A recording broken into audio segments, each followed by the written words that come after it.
안녕하세요. 저는 70대 할머니예요. 뻐꾸기 얘기 들어보셨죠? 자기 둥지도 안 만들고 남의 둥지에 알만 슬쩍 낳아놓고 가는 새말이에요. 그 알을 받은 어미새는 참 기특하게도 자기 새끼들보다 덩치 큰 뻐꾸기를 먹이느라 정작 제 새끼들은 못 챙기잖아요. 그런 어리석은 어미새가 무슨 생각일까요? 아마 후회 없이 보냈을 거라고 봐요. 어쨌든 자기 품에서 자란 새끼들이 훌훌 날아가는 모습을 뿌듯하게 지켜봤을 테니까요. 어떻게 그걸 알겠냐고요? 제가 바로 그랬거든요. 남이 낳은 알을 품었던 게 말이에요. 그런 삶이 힘들다고 도망치라는 사람도 있었고 불쌍하다는 사람도 있었죠. 근데 저는 한 번도 괴롭다고 생각해 본 적이 없어요. 힘들지 않았다는 건 아니에요. 견딜만 했다는 거죠. 괴롭지 않았기에 가능한 시간들이었어요. 너무 착하다고요? 아니에요. 제가 착한 게 아니라 제 품에 그 알이 너무나 잘 자라줬거든요. 가르쳐 주지도 않은 날갯짓을 하면서 말이에요. 제가 해준 것에 비하면 너무 찬란하게 자라준 그 알이 오히려 송구스러웠어요. 어떤 알이냐고요? 저는 18살쯤 되었을 때 아버지가 정하신 분이라고 소개해 주신 댁으로 바로 시집을 갔어요. 너무 고리타분해서 따르기 싫었지만 워낙 엄하신 아버지라 어쩔 수 없었죠. 저희 부모님은 여자는 무조건 집안일만 잘하면 그만이고 밖에 나돌 생각은 꿈도 꾸지 말라고 믿으시던 분들이었거든요. 그래서 얼굴도 제대로 못 본 남자와 혼인을 하게 됐어요. 결혼식 전날 밤 펑펑 울다가 부은 얼굴로 식장에 들어섰죠. 웨딩드레스를 입고도 찡그린 얼굴로 사진을 찍었으니까요. 사춘기가 늦어서 그런지 불만이 17살에 터져나오기 시작했는데 그 버릇을 못 고치고 결혼을 한 것 같아요. 그런 저를 시부모님은 귀여워해 주셨어요. 혼내도 모자랄 판인데 말이에요. 아들만 둘 키우셔서 애교라는 걸 못 보고 사셨는데 툴툴거리는 제 모습도 아이 같다며 귀엽다고 하셨거든요. 친정 어머니보다 더 살뜰하게 챙겨주시기도 했고요. 그런 시부모님 덕에 저는 철이 늦게 든 며느리였어요. 열심히 청소하고 빨래하고 장 담그고 밥하면서 지냈죠. 어머니 저는 정말 이런 식으로 평생 살 생각하면 머리가 터질 것 같아요. 빨래도 싫고 청소도 싫은데 다른 건 할 줄 아는 것도 없어서 속상해요라는 말까지 아무렇지 않게 할 정도로 철없는 며느리였는데도 웃으면서 보시더니 아유 그럼 이제라도 잘하는 거 찾아야지. 그렇게 포부가 큰 우리 며느리가 이 정도에서 걸레질만 하고 있어서야 되겠냐고 하시기도 했어요. 그러면서도 야무진 솜씨로 집안일을 훌훌 해내셨죠. 저는 그런 어머님 손길을 따라가느라 자연스럽게 입을 다물고 열심히 했어요. 그러다 보면 온 집안이 반짝반짝 깨끗해져 있었고 장독은 가득 찼죠. 어머님께서 아이고 배부르다며 제게 건네시는 식혜 한 잔에 쌓였던 피로가 녹아내리곤 했어요. 얼마나 달고 시원한지 개운했고 가끔 친정에 가서도 어머니 식혜가 생각나서 투정할 정도로 어머님 솜씨가 좋으셨거든요. 특히 식혜와 수정과는 정말 끝내줬어요. 친정 어머님은 손이 많이 가고 재료비가 비싸다며 잘 안 해주셔서 시집 가기 전에는 명절이나 돼야 먹던 음식이라서 더 찾았을 수도 있겠지만요.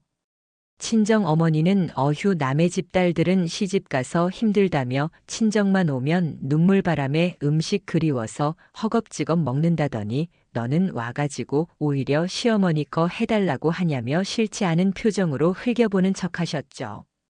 입가에 웃음을 머금은 친정 어머니 미소를 보는 것도 기분 좋았어요.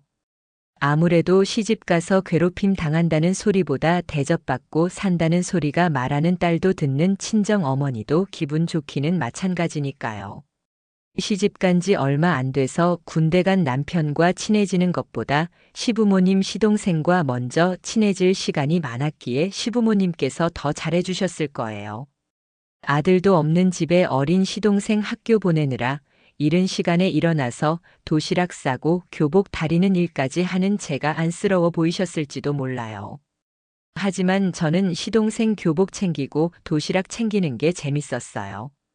중학교까지만 다니고 고등학교는 가보지도 못하고 집에서 살림만 배웠거든요. 책 읽는 걸 좋아하던 제가 학교를 못 간다는 건 좀 서운했어요. 그렇다고 공부를 잘하는 건 아니었지만 교복 입고 깔깔거리며 지나가는 또래 학생들을 보며 괜히 입술을 삐죽거리며 고개를 숙이곤 했거든요. 그런 제가 직접 교복에 다리미질 하는 촉감을 느끼고 다리는 게 좋았어요. 도시락 반찬 싸는 일도 재미있었고요. 소꿉놀이 하는 것 같아서요. 그런 제게 시동생은 고마웠는지 도시락통을 내놓으며 그 안에 사탕도 넣고 약과도 넣고 해서 저에게 전하더라고요. 제가 단 걸 좋아하는 줄 알고요. 저는 어머님 식혜와 수정과를 마시는 걸 좋아했을 뿐인데 그랬나 봐요. 저보다 3살 어린 막 고등학교에 들어간 시동생 눈에는 그래 보였나 보죠. 그래도 방에 잘 모아뒀다가 저녁 먹고 바느질할 때나 뜨개질하면서 입이 심심하지 않게 보낼 수 있었어요. 그래서 감사히 받았죠. 가끔 어머님께도 하나씩 입에 물려드리기도 하면서 남편과 시동생 키우실 때 이야기를 들으며 일할 때도 있었는데 그 이야기가 엄청 재밌었어요. 남편은 엄청 개구쟁이인 반면 어릴 때부터 새색시 같던 시동생이 남편이 이끌어서 억지로 끌려나가 놀다가 이리저리 다쳐서 들어왔대요. 시동생 이마 끝에 있는 상처가 있는데 그건 남편이 하늘을 날 거라고 시동생을 업고 뛰다가 떨어지는 바람에 난 상처라고 하시면서 그때 종석이가 피를 얼마나 흘리는지 진짜 무슨 일 났나 했다니까 애를 업고 뛰는데. 내 옷이랑 애 옷이랑 다 빨갛게 됐더라면 동생 잘못될까봐 엉엉 울면서 따라오는데 본인 턱이랑 팔이며 무릎 할 것 없이 다 까져서 꼴이 말이 아니고에 말도 하지 마라 아들 둘 키우는 게 보통 일이 아니었다며 웃으셨어요. 어머님이 해주시는 말씀을 들으며 남편이 어릴 적 장난꾸러기였을 때를 상상하면 괜히 피식 웃음이 나고는 했었죠. 어린 시동생 모습도 보이는 것 같았고요. 남편은 휴가 나와서도 저와 눈도 잘 못 맞추던 사람이라 장난꾸러기였다는 게 믿기지 않기도 했어요. 시동생은 여전히 수줍음이 많아서 상상이 됐죠. 남편이 군대 제대할 때쯤엔 시동생도 고등학교를 졸업했고 대학도 갔어요. 머리가 좋아서 성적이 좋았거든요. 얌전히 공부만 하던 모범생이었고 그런 시동생이 밤늦게 들어올 때 저희 방 창문을 두드리면 제가 나가서 대문을 열어주기도 하고 밤새 공부할 때는 밤참을 만들어 갖다 주기도 했어요. 남편은 그런 시동생을 예뻐하면서도 자식이 수님께 감사할 줄 아나 모르겠다며 너스레 떨며 제 눈치를 보기도 했어요. 저는 괜찮았는데요. 아마도 제 마음속에 남아있던 로망을 시동생이 이뤄준다는 생각에 부럽기도 하면서 기분 좋게 뭐든 해주고 싶었던 것 같아요. 그런 제게 시동생은 책도 선물하고 여대생들이 좋아한다는 머리핀도 사다 주었죠. 남편이 제대한 후에는 조금 더 가깝게 제게 말도 곧잘하고요. 남편과 시동생 제가 있으면 꼭 삼남매 같다며 시부모님은 웃으셨어요. 남편은 시아버님과 함께 도매시장에서 일하면서 새벽에 나가는 사람이었어요. 점심 먹은 후에 들어왔고 그 후에 아버님이 나가셨다가 밤에 들어오셨어요. 그렇게 번 돈은 적지 않았고 시댁 살림은 어려운 편이 아니었어요. 친정도 대대로 내려오는 땅에서 농사를 지어서 어려운 살림이 아닌지라 저는 경제적으로 걱정하지 않더라고요. 시부모님 입장에서는 그런 저를 최촉하시거나 질책하지는 않고 오히려 저를 위로해 주시고 감싸 주셨죠. 미선아 아이는 하늘이 점지해 주시는 거야. 아직 주실 때가 아닌가 보지 마음 졸이지 말고 기다려보자며 손을 잡고 위로해 주셨을 때는 눈물이 났어요.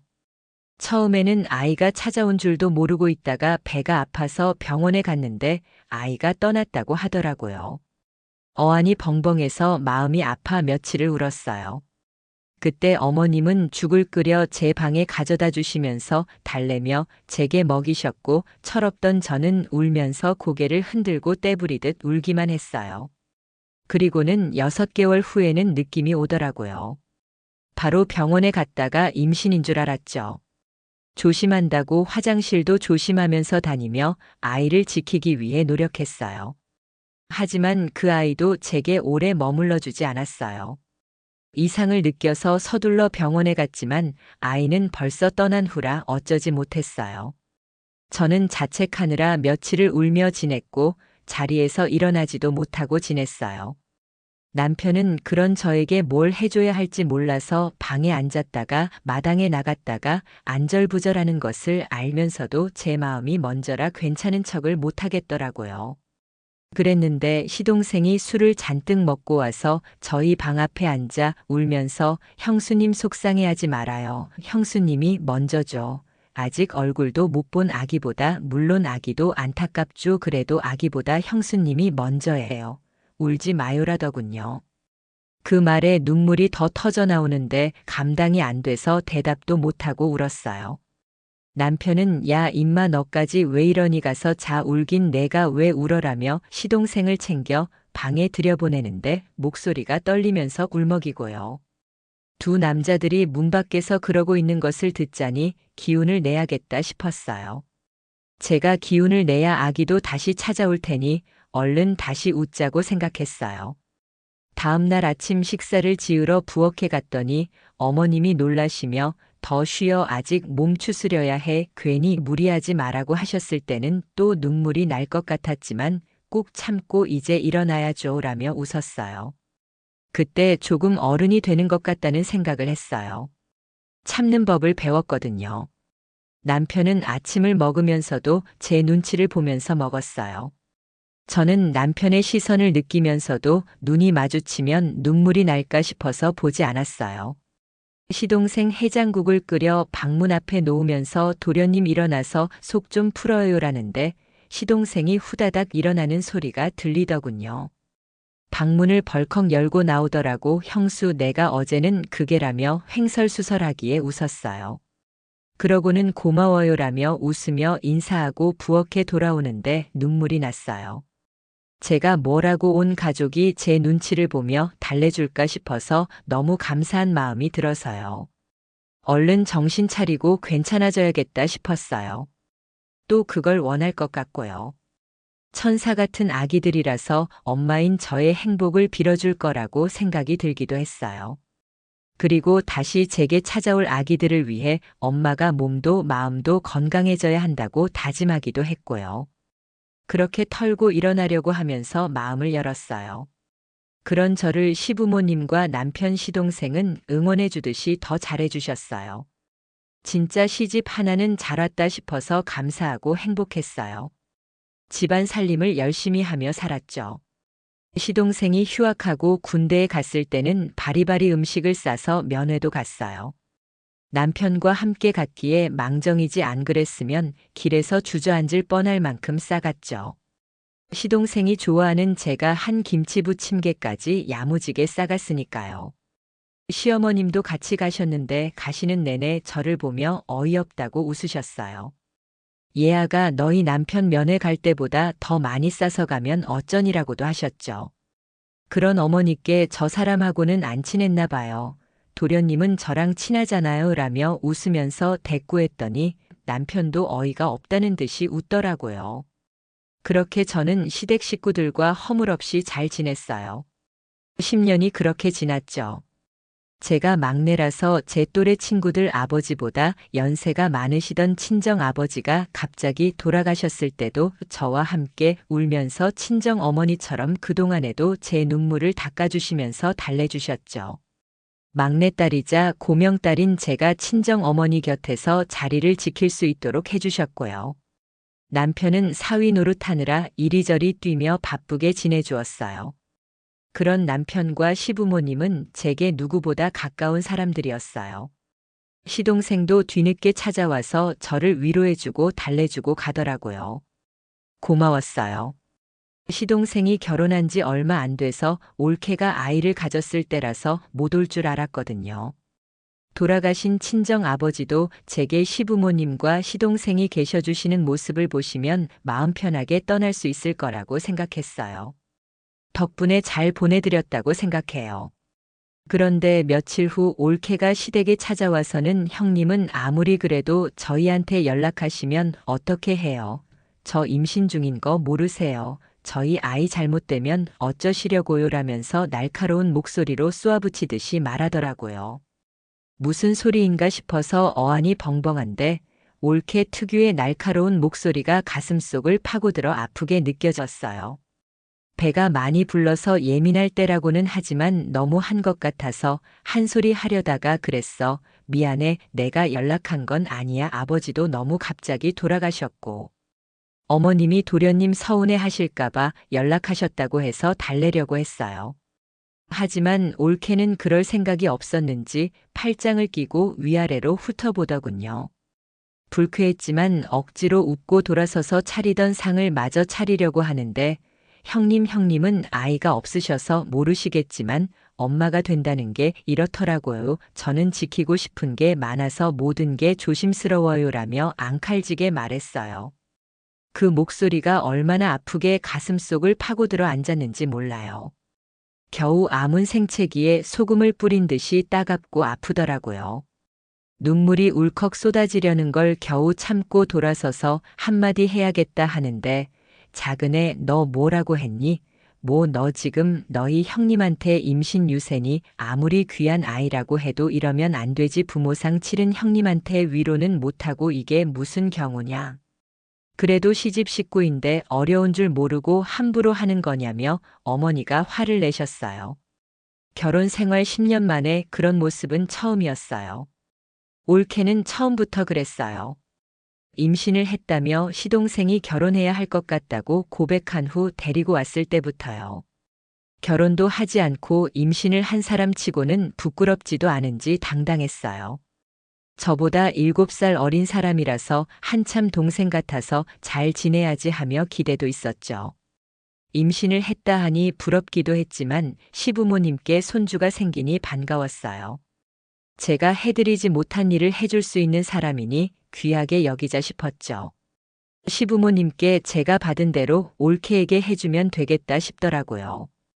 그런데 인사를 하면서 시부모님께 첫마디가 제가 부모님이 안 계셔서 혼수는 못 해와요. 아직 손주가 없으시다면서 아이가 혼수하세요. 저는 참는 성격이 아니라서 시집살이 안 시키셨으면 좋겠어요. 라는 말이었어요. 철없던 10년 전 저도 상상 못할 막말을 쏟아내면서도 아무렇지 않은 올케를 시동생이 자제시키면서 그러지 말라고 하더니 죄송합니다라고 하더라고요. 어머니가 들어오셔서 화를 내시니 조금 놀라는 듯 하던 올케는 이내 어머니께 억울하다는 듯이 어머니께도 서운해요. 어쩜 그런 일을 전하실 수가 있어요. 그 사람 퇴근도 늦고 저 혼자 힘든데. 그날도 집에 오자마자 나가서 제가 얼마나 속상했는지 아세요라며 짜증내듯이 말하더라고요. 여전히 팔짱을 끼고 어머니를 옆눈으로 서서 흘겨보는 자세로 그러더라고요. 저도 어이가 없는데 어머니는 더 그러셨겠죠. 어머님은 고개를 돌리고 보지 않으셨어요. 올케는 끝까지 왜 뭐 밀지 말라며 억지로 끌려나가듯 나갔고요. 올케와 시동생이 그렇게 나가자 어머님은 조용히 저를 안아주셨어요. 저는 그런 어머님의 마음이 느껴져서 아무 말도 없이 흐르는 눈물만 닦았어요. 얼마 뒤 아버님이 점포를 늘리시기 위해 주변 상인 몇 분과 힘을 합쳐 동업을 하시기로 했다고 하더라고요. 다들 그런가 보다 했죠. 남편만 빼고요. 남편은 아버지 일단 좀 더 알아봐야 한다니까요. 의심스럽다는 사람들이 있잖아요. 갑자기 왜 이렇게 서두르세요라며 아버님을 말렸어요. 통하진 않았지만요. 아버님은 그 사람들하고 내가 시간이 얼마인데 믿어도 된다라고 하시더라고요. 하지만 어른 불안한 느낌은 틀린 적이 없이 찾아온다고 하죠. 남편의 느낌이 맞았어요. 동업을 하기로 한 아버님의 오랜 친구분은 돈을 가지고 사라지셨고 아버님은 부도를 맞이하게 되셨어요. 믿었던 도끼에 발등을 찍히신 거죠. 저희가 살던 집으로 사람들이 들이닥치고 집은 비워져야 했어요.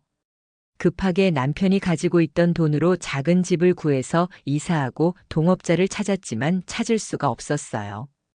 남편 말로는 찾다고 해도 돈은 못 받을 거다 하더군요. 아버님은 충격으로 헤어나지 못하고 술만 드셨어요.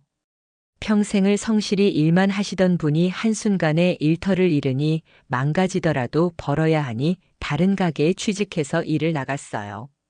다행히 평판이 좋은 덕에 바로 일자리를 찾을 수 있었지만 전보다 더 많이 일해야 했어요. 어머니는 전보다 기운이 없으셨지만 그래도 웃으셨어요. 하지만 밤만 되면 마루 끝에 걸터 앉아서 훌쩍이는 소리가 방문을 넘어 들렸어요. 좁은 집에서 안 들릴 수가 없었죠. 하지만 아무도 어머니께 가보지 못했어요. 시댁이 이런 상황인데 올케는 한 번도 들여다보거나 위로하지 않더군요. 시동생만 거의 매일 들렀다가 뭐라도 놓고 가더라고요. 아마도 울었을 거예요. 술만 드시는 아버님과 웃으시지만 웃는 것 같지 않은 어머님을 보기가 힘들었거든요. 시동생은 제게 형수 미안해요. 내가 힘이 되지 못해서라며 고개를 숙였어요. 그런 시동생을 도련님 우리 걱정은 말고 태어날 아기 잘 챙길 생각해요.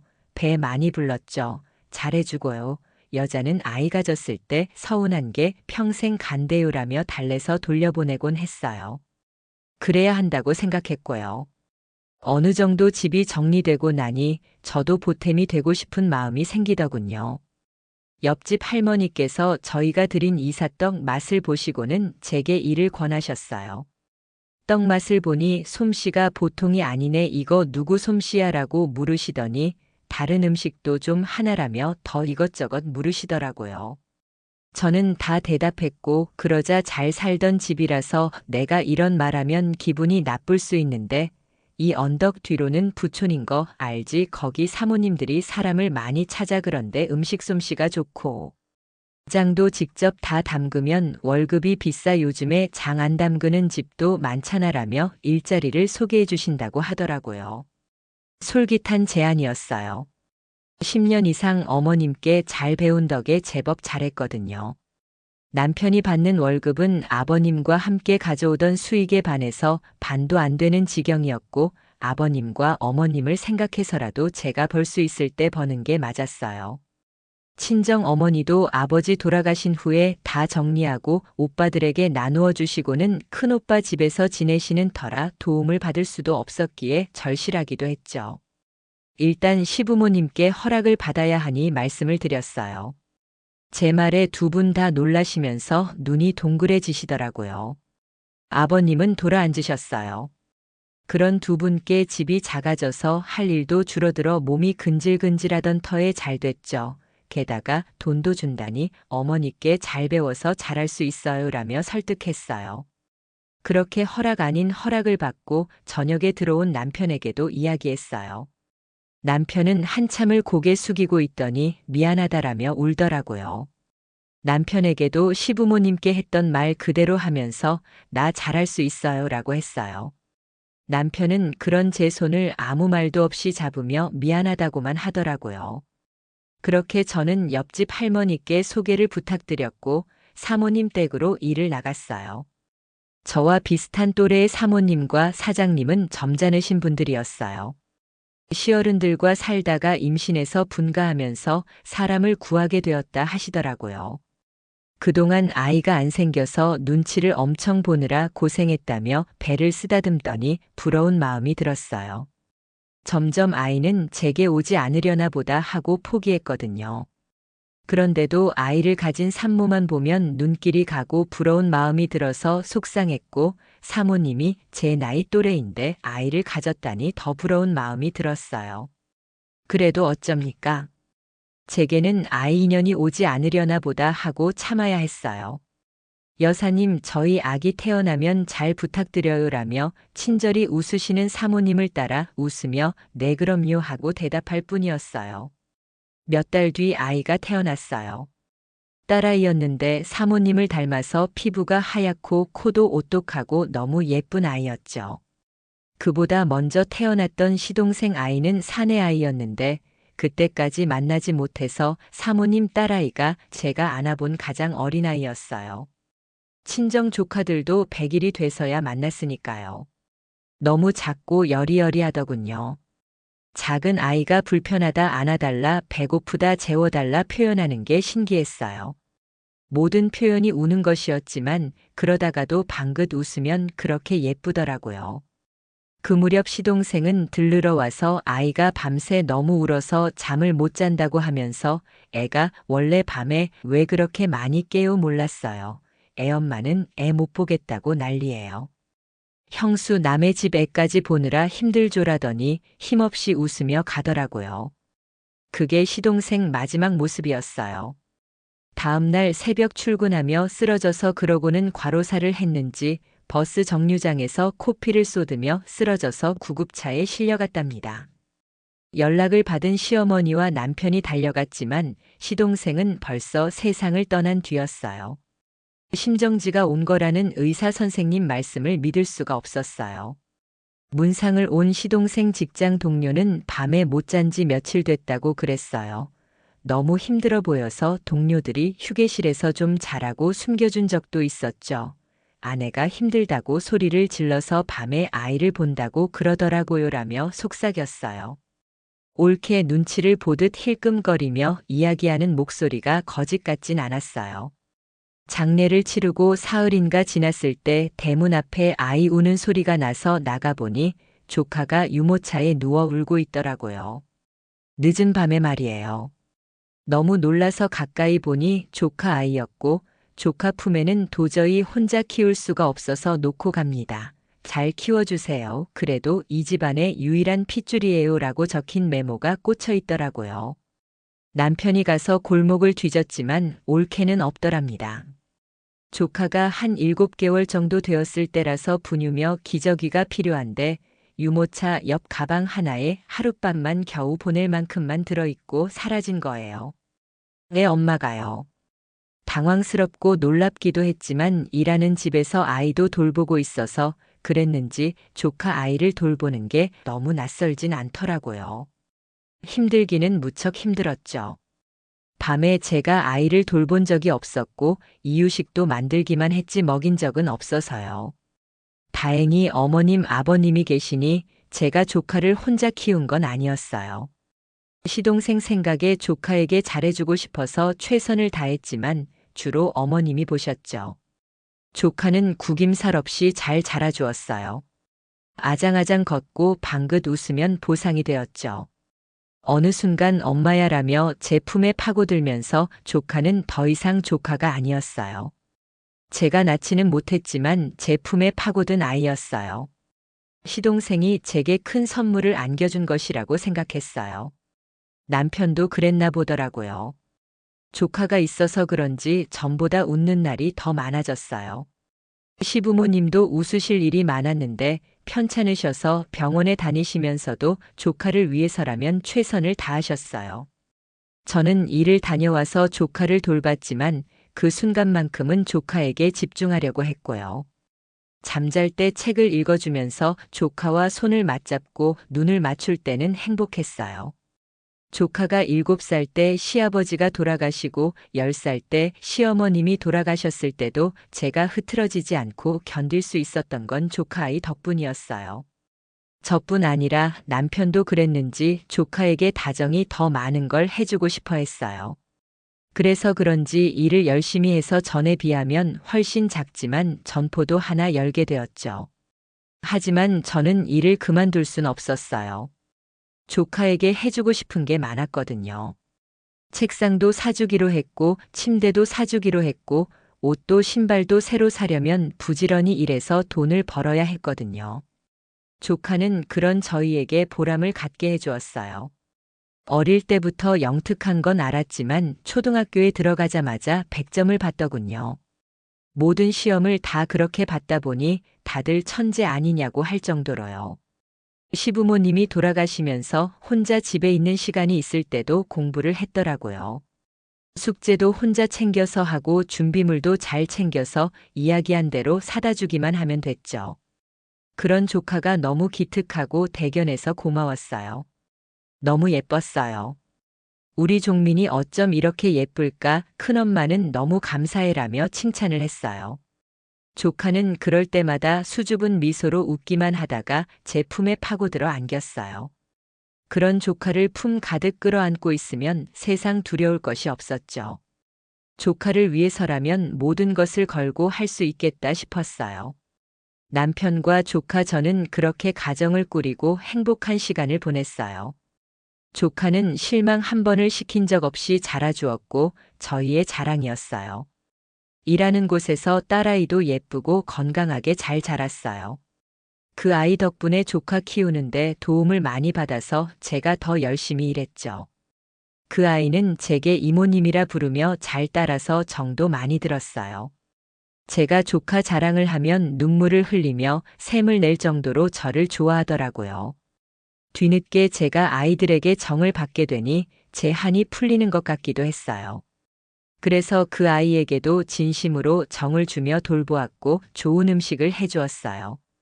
그 정성을 알아봐 주신 사모님과 사장님도 감사하다며 좋아해 주셨고요. 월급도 많이 챙겨서 오래도록 일할 수 있었던 것 같아요. 조카 아이는 공부를 잘하더니 의대에 가게 되었어요. 장학금을 받고 가더군요. 더 좋은 대학에 갈 수도 있었지만 저희가 힘들까 싶어서 일부러 낮춰서 가더라고요. 그 사실을 알고 제가 속상해하며 울자 괜찮아요. 꼭 큰엄마 호강시켜드릴게요라며 저를 안심시키는 그 모습에 저는 더 속상했어요. 조카가 너무 빨리 철이 들어버린 것도 속상하고 친부모가 아니라서 눈치 보나 해서요. 하지만 조카는 저와 남편에게 여느 자식들 못지않게 잘했어요. 바빠서 집에 못 들어올 때도 보고 싶다며 전화를 했고 만나면 부비적대며 안겼고 어릴 적부터 품 안에 잘 파고드는 조카라서 조카만 만나면 저절로 웃음이 나더라고요. 인턴 레지던트로 지방에서 지낼 때는 제 반찬 먹고 싶다며 졸라서 남편이 밤새 운전해서 가져다주고 오기도 했어요. 그 모든 것이 저희 부부에겐 기쁨이었어요. 그런 조카에게 조금이라도 도움이 되고 싶어서 조카를 위한 통장만 3개를 만들었죠. 하나는 개원할 때 주고 하나는 결혼할 때 주고 하나는 아이를 낳으면 주려고요. 조카는 다 저 혼자 알아서 할 수 있다며 걱정 말라고 했지만 제 마음이 그렇지 않아서 더 해주고 싶었어요. 전문의를 땄을 때는 동네 잔치를 하고 싶었죠. 사모님은 조카 다른 집 주지 말고 우리 집에 사위 줘요라며 기뻐해 주셨어요.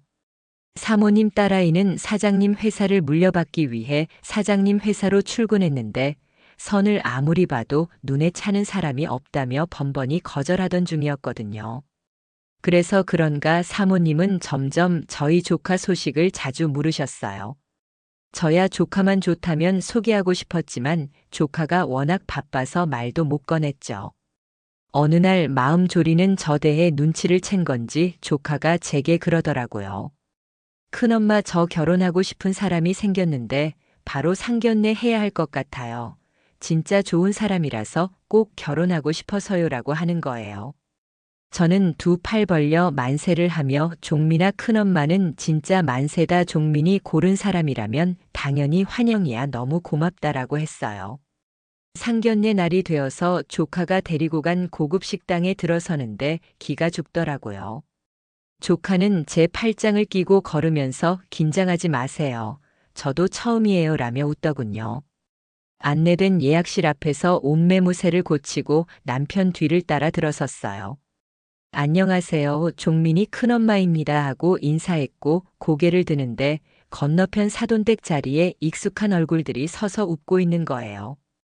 제가 놀라서 사모님이라고 하자 사모님 사장님도 놀랐죠라더군요. 조카 아이는 제 어깨를 잡으며 인사하세요라면서 싱글벙글이더라고요.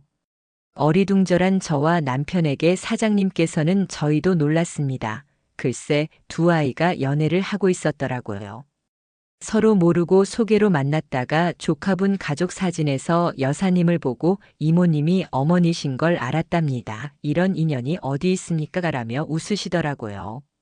저는 너무 감동적이었어요. 욕심이 났지만 제 처지를 생각해서 포기했었어요. 그런데 제가 매개체가 되어서 더 끈끈이 이어지게 됐다는 말이 감동적이었어요. 사모님과 사장님께서는 어떤 사람이 조카를 이렇게 훌륭히 키우실 수 있겠어요. 두 분이 대단하시죠. 그런 분들에게 잘 배우고 잘한 사람이라면 저는 오히려 영광입니다. 라고 하셨고요. 마치 좋은 상장을 받는 기분이라서 마음이 벅차올랐어요.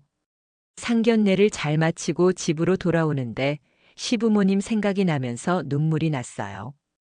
두 분이 제게 해주신 대로 조카를 키웠고 그리운 시동생 생각에 아꼈던 건데 하루 종일 대단하다는 칭찬을 받으니 보고 싶은 마음에 눈물이 나더라고요.